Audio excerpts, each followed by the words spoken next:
জঙ্গলিপাড়া এলাকার জায়গা। এখানে যে আমাদের শনি মন্দিরটি আছে, শনি মন্দিরে যত জিনিসপত্র আছে সব কিছু ভেঙে দেওয়া হয়েছে।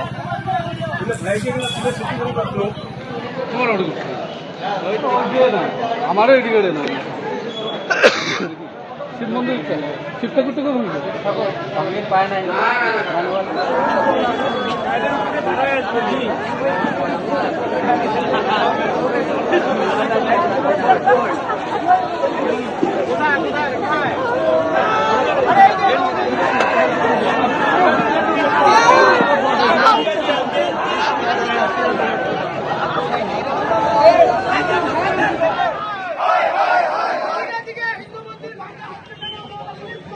What?